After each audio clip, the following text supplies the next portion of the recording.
皆さんこんにちは。マイライフハック暮らしを楽しむです。今日は1年前に買った漆喰に色をつけていきたいと思います。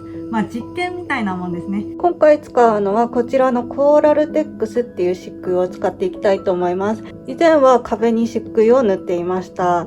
もしよかったらそっちの動画も見てくださると嬉しいです。こちらのダイソーのペンキを混ぜて、こちらはターナーのミルクペイントさんのアンティークメディウムなども使って実験していきたいと思います。使用期限は未開封で12ヶ月なので、ちょっとね、怪しいです。怪しいけど、とりあえず開けてみたいと思います。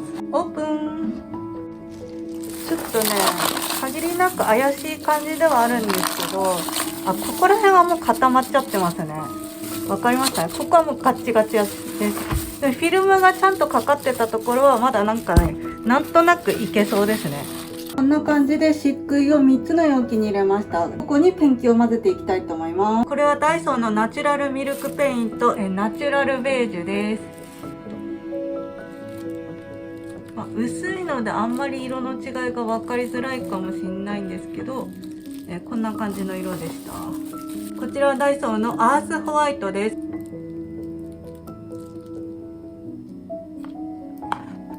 ナチュラルベージュよりもちょっと赤みの強い感じです。ターナーのミルクペイントの、アンティークメディウムです。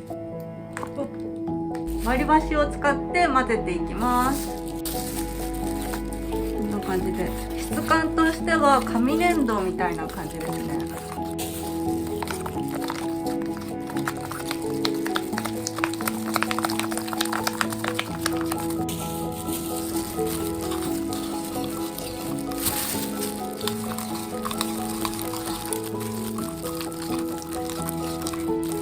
今回はこの3枚の木のベニヤ板ですね、単材に漆喰を塗っていきたいと思います。本来はアク止めを塗ってからやるんですけど、今回はあえて実験なのでそのまま塗装していきたいと思います。一番変化が分かりやすいと思うこのアンティークメディウムから塗装していきます。出しちゃいます。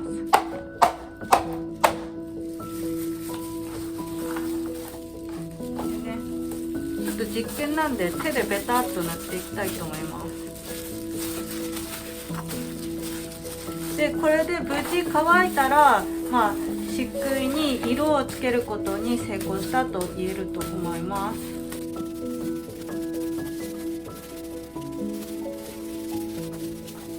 で無事1枚塗装し終わりました。ちょっとね動画では分かりにくいとは思うんですけど、うっすら茶色ベージュっていう感じですね。次にアースホワイトを塗装します。これはダイソーのですね。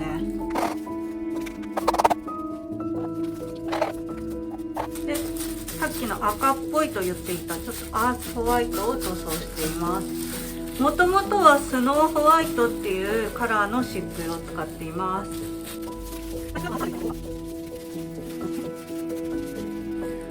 これでアースホワイトが1枚完成しました。さっきのアンティークメディウムよりちょっと明るいの分かりますかね。動画だと分かりにくいかもしれないんですけど、最後ナチュラルベージュですね。こちらもダイソーのです。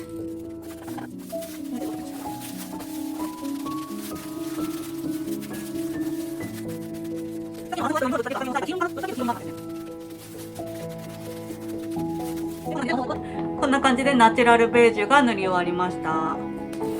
乾かしていきます。これが乾く前の塗りたての状態です。これがナチュラルベージュ、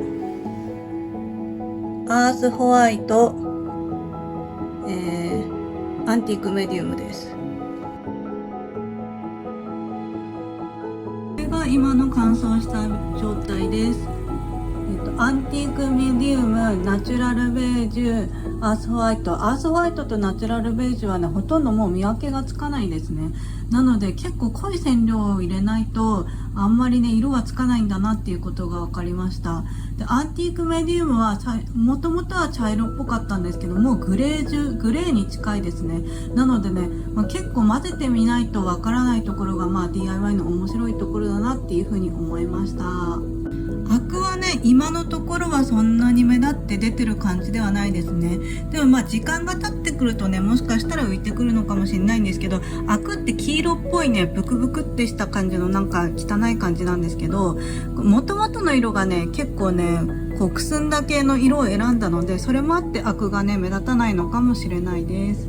これからも DIY の実験動画や生活に役立つような浮かせる収納術などを紹介していきますので、ぜひチャンネル登録、グッドボタンなどよろしくお願いいたします。次回はね、キッチンの DIY の続きをやっていく予定です。ではまたお会いしましょう。バイバーイ。